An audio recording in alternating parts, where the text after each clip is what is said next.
사랑하는 성도 여러분, 5월 9일 화요일 아침입니다. 하나님의 은혜와 평강이 함께하기를 축복합니다. 좋아요, 구독 꼭 눌러주세요. 우리 천만 성도 큐티하는 그날까지 함께 달려가도록 하겠습니다. 오늘 우리에게 주시는 하나님의 말씀은 사무엘하 15장 24절에서 37절까지의 말씀인데요. 우리 함께 25절의 말씀 같이 읽도록 하겠습니다. 왕이 사독에게 이르되 보라, 하나님의 교회를 성읍으로 도로 메어 가라. 만일 내가 여호와 앞에서 은혜를 입으면 도로 나를 인도하사 내게 그 궤와 그 계신 데를 보이시리라. 아멘. 압살롬과 반군들이 예루살렘으로 진격하고 있습니다. 그 소문을 다윗이 듣게 되었고 급히 다윗과 함께 다윗의 사람들이 이 성을 빠져나가게 되었습니다. 자, 빠져나갈 때에 사독과 아비아달이 하나님의 궤를 가지고 다윗이 예루살렘 성에 나오는 것을 맞이하게 됩니다. 자, 다윗성이 있고요. 그리고 기드론 골짜기를 시내를 지나서 다윗이 가는 곳은 바로 감람산입니다. 감람산에 뭐가 있습니까? 바로 하나님을 경배하는 마루턱이 있는 곳이죠. 성소도 아마 그곳에 있었던 것 같습니다. 나중에 이제 솔로몬 때에 이제 예루살렘 성전이 예루살렘 그 안으로 들어오게 되는데 그 전까지만 해도 아무래도 감난산에 그 예배 처소가 있었던 것 같습니다.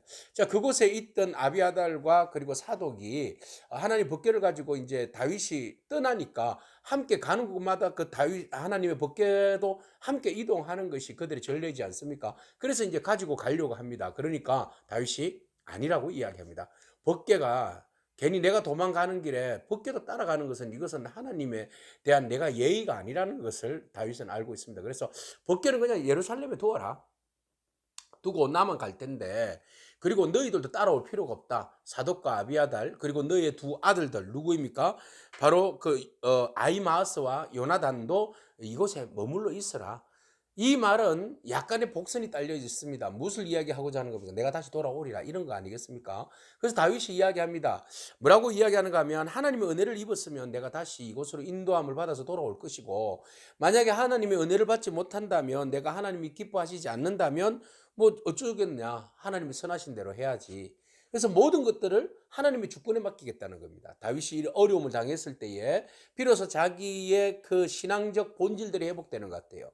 사람이 어려움을 당하면 다시 하나님을 보게 되는 그런 시간이 되게 되죠. 그래서 고난이라는 것은 하나님을 다시 보게 되는, 하나님께로 다시 나가게 되는 통로가 되기도 합니다. 그래서 다윗에게 이런 어려움들이 막 계속 펼쳐지니까 그가 신앙적으로 나태했을 때에 막 시험이 들고 바세바도 범하고 또 그 하나님 앞에 기도하지 아니하고 아들에 대한 편애 뭐 이런 것들 계속 집안의 어떤 갈등 구조가 막 쌓이지 않습니까?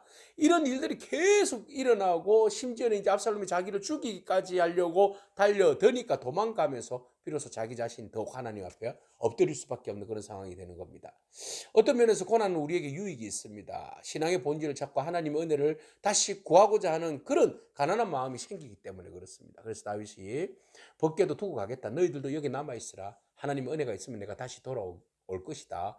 그리고 너희에게 다윗은 다윗대로 하나님께 절대적으로 의지하면서, 그리고 이 모든 상황들을 너희가 나에게 어떤 일이 벌어질 것인지, 압살롬이 예루살렘 성을 점령해서 지가 왕노릇하고 왕놀이를 할 텐데 그때 정황들을 잘 살펴보고 너희에게까지 해코지를 안 할 터이니 너희는 그냥 종교적 행사에 집중하고 하나님 예배하는 데 집중하고 지금 어떻게 되는지 일말의 그 상황들을 보고 너희 두 아들들에게 이어서 내가 그 나루턱에 있을 테니까 그때 정보를 알려줘라.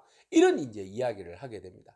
자, 그러면서 다윗이 이제 급히 예루살렘 성을 빠져나와서 기드론 시내를 지나서 그 감난산 쪽으로 이제 옮깁니다. 옮기면서 다윗의 행색을 보십시오. 뭐라고 나와 있습니까? 30절에 감난산 길로 올라갈 때에 그의 머리를 그가 가리고 맨발로 울며 갔다 그랬어요. 다른 백성들도 같이 그렇게 머리를 가리고 울면서 따라갔다.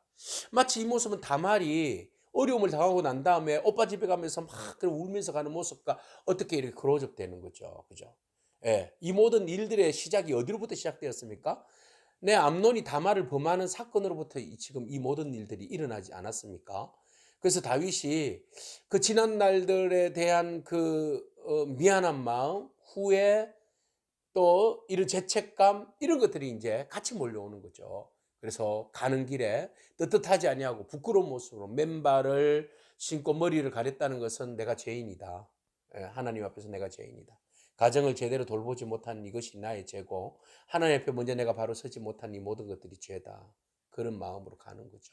이것이 살 길입니다. 우리가 어려움을 당했을 때에 하나님 앞에 가난한 마음으로 하나님 은혜를 구하는 것이 살 길입니다. 그래서 다윗은 이 어려움을 당할 때에 하나님의 은혜를 구하면서 자기가 죄인 되었던 것을 철저하게 회개하며 돌아가는 가는 그런 모습 봅니다. 그래서 막 맨발로 도망가는데 누군가 그런 이야기를 합니다. 묘략가, 모략 전술가죠. 네, 아이도벨이 압살롬과 함께 한다는 이야기를 들려줍니다. 이 아이도벨이 굉장히 그 전술가였거든요. 머리가 아주 비상한 사람이잖아요. 그 사람이 지금 압살롬에게 갔다는 이야기니까 마음이 쿵 ner집니다. 야, 어떤 묘락으로 나를 어렵게 할지 지금 그림을 뻔하게 그릴 수 있기 때문에 그렇습니다. 그래서 다윗이 급한 마음에 하나님 앞에 뭐 그렇게 기도합니다. 하나님, 아이도벨의 묘략이 어리석게 하옵소서. 그가 하는 모든 모략이 어리석게 해달라고 그렇게 기도하면서 갑니다. 바로 하나님 바로 즉답해 주십니다. 응답을 내려주시는데요. 그때 누구를 붙여주시는가 하면 바로 아렉사람 후세를 붙여주십니다. 아렉사람 후세가 그 이야기를 듣고 다윗 앞에 옵니다. 그리고 뭐 옷을 찢고 흙을 덮어 쓰면서 다윗 앞에 막 울면서 따라가겠다고, 예, 당신에게 충성하겠다고 그렇게 맹세를 합니다. 그래서 다윗이 그럴 필요 없다.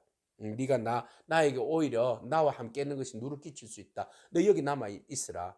사독과 아비아들도 남아 있고 그의 아들들도 남아 있는데 그 지금 아이도벨이 굉장히 그 모략을 짜서 아마 나를 굉장히 어려움에 처하게 만들 거야. 그러니까 네가 그 상황들을 잘 보고 그의 묘락을 네가 물리쳐. 너도 만만치 않잖아. 물리치고 그리고 그 묘락을 물리친 소식이 만약에 성사가 되거든. 바로 사독과 그 아비아달의 두 아들이죠. 아이마스와 요나단의 이야기에 그러면 걔네들이 파발이 되어서 전령이 되어서 나에게 와서 이 모든 일들을 전달해 줄 거야. 그런 이야기를 합니다.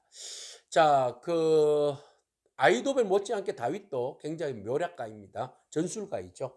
그래서 지금 일어난 일들에 대해서 그냥 무조건 도망가는 것이 아니라 인간으로서 할 수 있는 전략은 다 피우는 겁니다. 그래서 사람을 남겨두고 그리고 그 모든 전향 속에서 그것을 말의 기술과 전술로 그 묘략을 뒤바꾸고 말이죠.